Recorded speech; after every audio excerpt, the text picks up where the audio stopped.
घामडोच toll पर तैनात बाउंसरों की गुंडागर्दी एक बार फिर सामने आई है, जहां पर टोल पर तैनात बाउंसरों ने एक महिला व उसके पति को बुरी तरह पीट डाला। महिला के साथ उसके छोटे छोटे बच्चे व बुजुर्ग मां भी साथ थी। महिला पास के गांव रायसीना की बताई जा रही है, जो फिलहाल मारुति कुंज में रह रही है। मारपीट का सारा मामला सीसीटीवी कैमरे में कैद हो गया। हालांकि कुछ समय पहले भी सोहना एसडीएम ने टोल कंपनी को टोल पर तैनात बाउंसरों को लेकर चेतावनी भी दी थी, लेकिन टोल कंपनी किसी भी आदेशों की परवाह नहीं कर रही। वह क्षेत्र के लोगों को टोल फ्री की बजाय अब क्षेत्र की महिलाओं को भी पीटने से बाज नहीं आ रहे। बड़ी बात यह है कि बाउंसरों ने महिला पर भी हाथ उठाया, वही उसके पति को भी बुरी तरह पीटा। इस मामले में पुलिस को शिकायत देने के बावजूद भी अभी तक पुलिस ने कोई भी कार्यवाही टोल पर तैनात बाउंसरों के खिलाफ नहीं की है। इस मामले से साफ जाहिर है कि आने वाले समय में घामडोच टोल पर तैनात बाउंसर क्षेत्र के लोगों के लिए एक बड़ा खतरा साबित होंगे। हालांकि इस मामले को लेकर टोल संघर्ष समिति हमेशा इन मुद्दों पर आवाज उठा रही है। पीड़ित महिला ने बताया कि वह अपने पति के साथ अपने गांव रायसीना गई हुई थी। जब वह वापस मारुति कुंज अपने घर जा रही थी, इस दौरान घामडोच टोल से होकर जब वह जा रहे थे, टोल पर खड़े एक युवक से कहासुनी हो गई। इसी दौरान दूर खड़ा बाउंसर उनकी कार पर चढ़ गया, उसके पति के साथ मारपीट शुरू कर दी। जब महिला अपने पति को बचाने के लिए गई तो बाउंसर व उसके साथी ने उसकी भी पिटाई कर दी। नाम ऋतु यादव है और मैं मारुति कुंज से बिलोंग करती हूँ।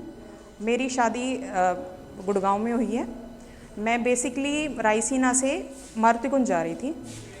बीच में घामडोच का टोल टैक्स पड़ता है, वहाँ पर कुछ लोगों ने मेरे हस्बैंड और मेरे साथ मारापीटी की है।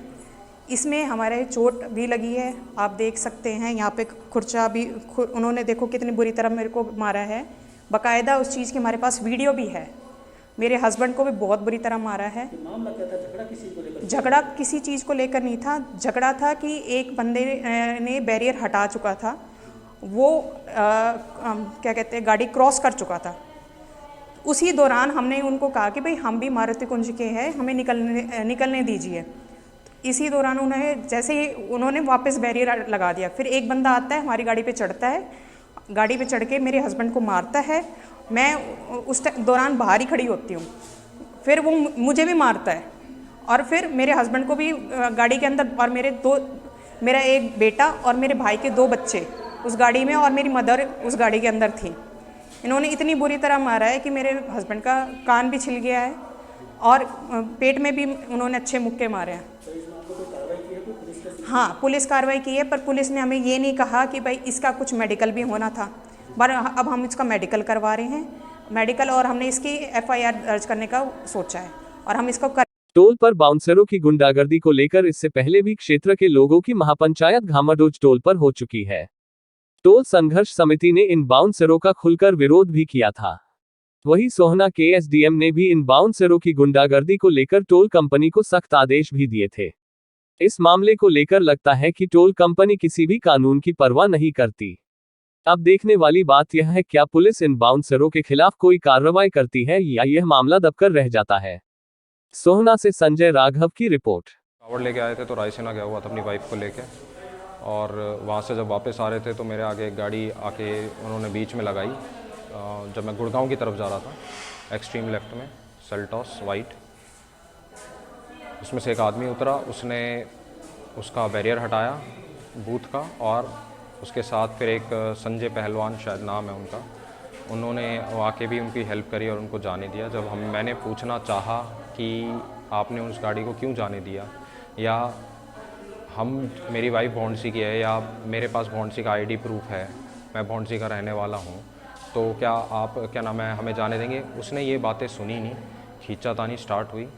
इतने में उसने शायद पता नहीं इशारा करा या दूसरा आदमी एकदम से आया और गाड़ी पे चढ़ के उसने मारना स्टार्ट कर दिया। पीछे 2 बच्चे बैठे थे, मेरी मदर इन लॉ भी थी, और उस बंदे ने, मैं गाड़ी दिखा सकता हूँ, मेरी गाड़ी पे डेंट पड़े हुए हैं, बोनट पे भी लात मारी, जब आप वीडियो देखेंगे उसमें है, और फिर पीछे वाले दरवाजे पे भी बच्चों की तरफ भी उसने लात मारने की कोशिश करी। उसके बाद बाहर खींच के निकाला और फिर हाथापाई हुई उसमें, और फिर वो खींच के इधर उधर ले गए, फिर वीडियो वगैरह दिखाने लगे और ये बहुत सारे लोग इकट्ठे हुए।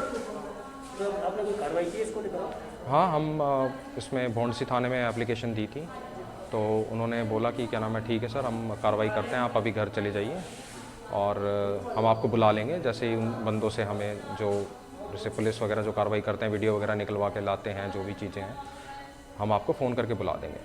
उनकी तरफ से कोई कार्रवाई नहीं करी? नहीं, उनकी तरफ से कोई फ़ोन नहीं आया। तो मैं भी थोड़ा यहीं पे था घर भौंडसी में, तो मैं 4 बजे से उनके पास वापस गया। मैंने कहा सर कोई कार्रवाई हुई है या नहीं, तो उन्होंने फ़ोन करके उनको बुलाया और फिर हमारी बातें सुनी। पहले भी सुनी थी, अब भी दोबारा सुनी।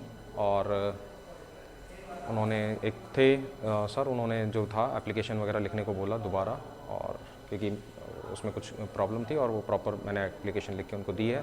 तो उन्होंने कहा कि आप एप्लीकेशन से पहले MLC करवाइए। तो उन्होंने ये चीज़ अब बोली, उस टाइम मेरे को नहीं पता था, बिकॉज मेरे को प्रोसीजर का नहीं पता इस चीज़ में कि भाई हमें डायरेक्ट, क्योंकि उस टाइम जो इंसिडेंट हुआ मेरे को सही। घामडोज टोल पर तैनात बाउंसरों का जमकर आतंक बताया जा रहा है। ताज़ा मामला घामडोज टोल पर देखने को मिला, जहां पर बाउंसरों ने एक महिला व उसके पति को बुरी तरह पीट डाला। हालांकि ये कोई नया मामला नहीं, आए दिन बाउंसर यहां पर लोगों को पीटते हैं और इसको लेकर पहले भी टोल संघर्ष समिति ने इसका विरोध किया था, जिसको संज्ञान में लेते हुए सोहना के SDM ने टोल कंपनी को विशेष आदेश दिए थे। लेकिन उसके पश्चात भी टोल कंपनी इस मामलों को संज्ञान में नहीं ले रही। लेकिन इस मामले में अभी तक पुलिस ने कोई भी कार्रवाई इन बाउंसरों के खिलाफ नहीं की है। अब देखने वाली बात यह है, क्या प्रशासन इन बाउंसरों पर कोई अंकुश लगा पाता है या ये बाउंसर इसी तरह क्षेत्र के लोगों को पीटते रहेंगे। सोहना से संजय राघव की रिपोर्ट।